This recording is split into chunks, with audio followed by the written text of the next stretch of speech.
What does it mean to seek asylum in the United States? Asylum is a protection mechanism awarded to individuals fleeing credible threats that make life in their home country impossible. Threats typically include religious, political, gender-based, or anti-LGBTQ persecution. Members of the LGBTQ community make up a significant portion of the over 30 million current refugees and asylum seekers around the world, though the exact number is currently unknown.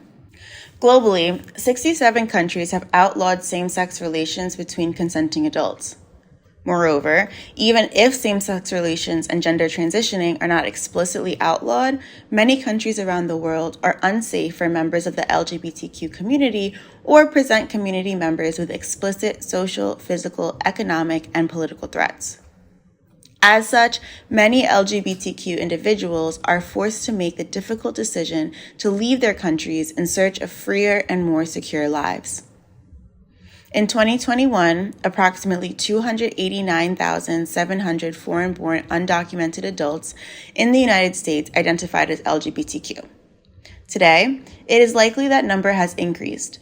For LGBTQ asylum seekers in the country, navigating everyday life can be exceptionally challenging. Not only do they face the concerns experienced by other asylum-seeking groups, but they also must encounter the reality of homophobia and discrimination, both in their new community and from members of their home communities. Asylum Pride House in Philadelphia is doing the work to help support LGBTQ asylum seekers as they navigate their transition to the United States and build a community and home here. Victoria Sirois, the president and founder of APH, spoke with UUSC about the organization's work housing, connecting, and protecting LGBTQ asylum seekers through a holistic approach. That was really why Asylum Pride House was founded to begin with. From my background, I have been working in immigration for over 10 years now, and I was working for a national resettlement agency at the time, and had just been getting contacted by a lot of case managers and community members saying, like, I know you're LGBTQ, where are the resources? And then me going and trying to find the resources and realizing that like there really weren't much of any. And then the ones that did exist didn't have that like holistic approach to housing. APH's approach weaves together housing support with case management, community engagement, psychosocial support, and more. Starting with assistance from the Sisters of St. Joseph of Philadelphia, APH began providing housing support in September of 2023. Since then, with the help of other organizations like UUSC and HIAS, APH provides people in migration with as many resources as possible. If it's someone that's being placed in our housing program, we meet with the folks and then assess any sort of current and urgent needs. So that might be if they have any urgent medical needs, if they need clothing, if they need transit cards, if they have groceries. We really do a more holistic response. And that's really what's like embedded in the case management component. To make sure that the folks that we're serving are as supported as possible. APH's housing program includes a 5-bedroom apartment in Philadelphia and prioritizes housing trans and non-binary people. Typically, residents stay in APH's housing for up to 3 months or until they get their employment authorization documents, or EADs, from the U.S. government. However, the realities of navigating the U.S. immigration system can often extend this timeline. They're supposed to be, so like once you file your asylum application, you wait 5 months and then you are able to submit your EAD application. And then theoretically, you're supposed to get it 30 days after that. The problem is like sometimes we have folks that are missing documentation. And so like they won't have a copy of their passport because CBP and ICE took it. And didn't give it back, but they ask for those things, or they don't have their, their I-94, their inspection documents. Like things get lost on the way, especially if they're hopping through shelters. And so what ends up happening is like we'll file their work permit application, but then it will get bounced back to us asking for additional documents, bounce it back, say we don't have the documents, you took them, and then bounce it back. So it's like this game of like how long do you keep fighting about documentation being missing. But Yeah, so it really depends. I worry that that's going to get worse with everything happening right now. Along with the frustrations of working through the immigration system, APH program participants also navigate the often frustrating realities of shared living.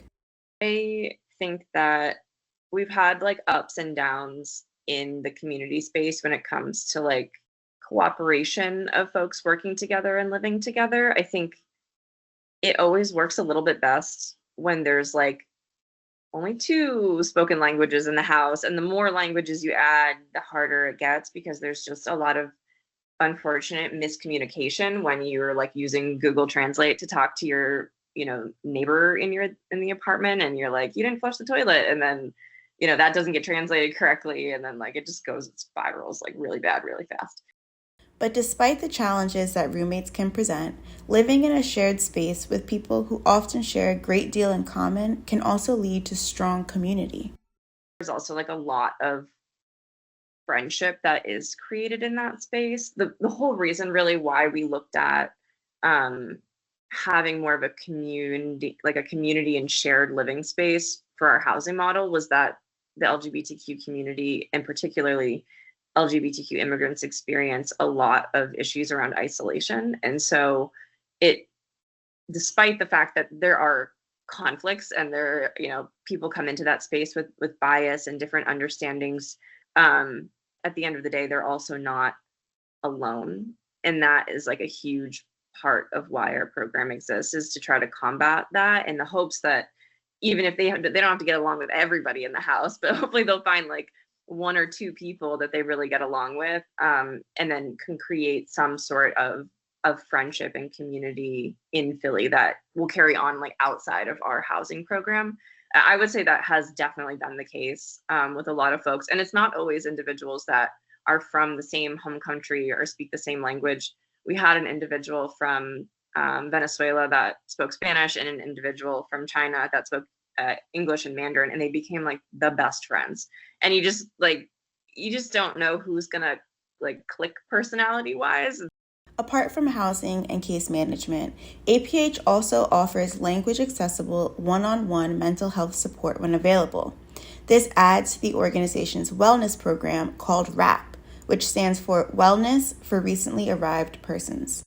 And we do a lot of different kinds of like outings and community classes that focus around not just like more clinical, what is health and well-being, but like how is it accessible to individuals that might not have like health insurance, or that might not have the resources to be going to like a paid gym membership. Like, so we do activities that are fairly free or low cost, and then we also cover the cost of like an instructor coming and doing like a yoga class, or we did a sound bath.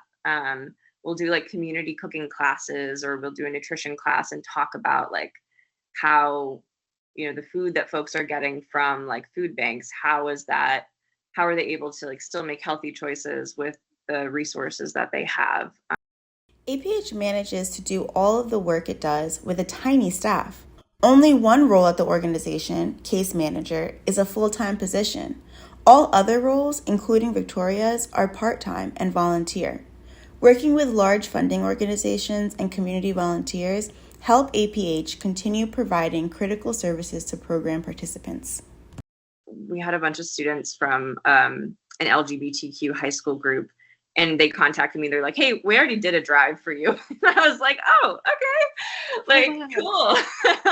Like, do a drive for us. You don't even have to tell me that you're going to do one, like, just, I love, folks that want to take that initiative and see that there's a need. Like they followed us on social media and saw that, we're always asking for cleaning supplies and hygiene supplies. And without even bugging me, they were just like, we already did it. So like that is always amazing. Like as much as you can to just like step in and support. To learn more about the work that APH is doing and to see how you can help, visit their website, asylumpridehouse.org.